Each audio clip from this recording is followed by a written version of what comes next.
کوشش کریں تو دوسروں میں کامیابی ہوگی انشاءاللہ۔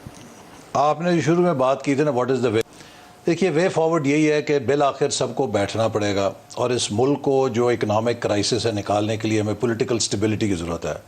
جب آپ لاہور کے امیجز کریٹ کرتے ہیں، جو لاہور میں ہوا، جو اسلام آباد میں ہوا، یہ انف ہیں کہ پاکستان سے کسی انویسٹر کو بھگا دیں کہ پاکستان میں کیا ہو رہا ہے۔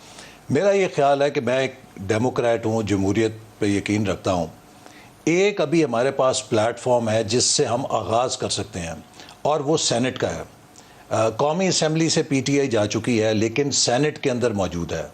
میں سمجھتا ہوں کہ سینٹ کے اوپر اگر پی ٹی آئی میں آمادگی ہو تو ہم سینٹ سے ایک ڈائلاگ شروع کر سکتے ہیں، جہاں پر ایک آزاد شفاف الیکشن کے لیے ہم ریفارم پیکج کے اوپر کنسنسس کریں، تاکہ جو اگلا انتخابی مرحلہ جب پیش آئے گا اس کے بعد کوئی نیا تنازع نہ کھڑا ہو۔ ایک بات، اور دوسری بات میں یہ کہنا چاہتا ہوں کہ پی ٹی آئی کو اگر مذاکرات کرنے ہیں تو جو پالیٹکس انہوں نے اس وقت شروع کی اسے ڈیناؤنس کرنا پڑے گا۔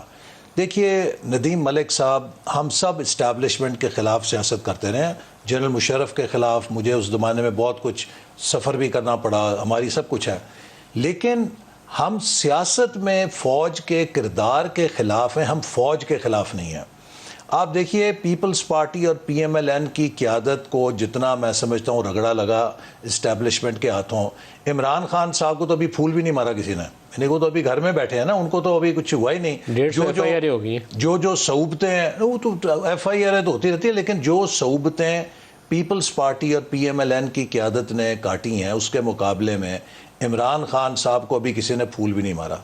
لیکن آپ یہ دیکھیے کہ جس انداز میں قومی سلامتی کے اداروں کو، آرمی چیف کو، فوج کو نشانہ بنایا جا رہا ہے، جس طریقے سے ہمارے نوجوانوں میں زہر گھولا جا رہا ہے فوج کے خلاف، پاکستان کے دشمنوں کو تو اور کچھ کرنے کی ضرورت ہی نہیں ہے کہ جو پاکستان کے اندر سے اس وقت پی ٹی آئی اور اس کا میڈیا سیل ہمارے قومی سلامتی کے اداروں کے خلاف پروپیگنڈا کر رہا ہے۔ دیکھیے پاکستان جو بھی ہے وہ ایک سیکیورٹی انوائرمنٹ میں ہے۔ آپ اگر پاکستان کی فوج کو اور ہمارے سلامتی کے اداروں کو کمزور کریں گے، آپ مجھے بتائیں کہ اس سپیس کو کون آکیوپائی کرے گا؟ نان سٹیٹ ایکٹرز ہیں، وہی جو ٹی ٹی پی کے لوگ ہیں وہ اسلام آباد میں آ کے بھتے وصول کریں گے۔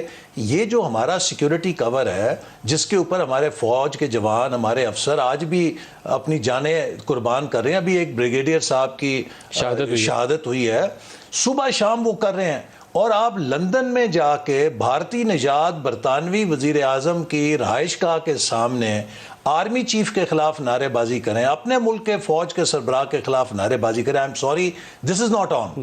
یہ کوئی سیاست نہیں ہے، یہ کوئی جمہوریت نہیں ہے۔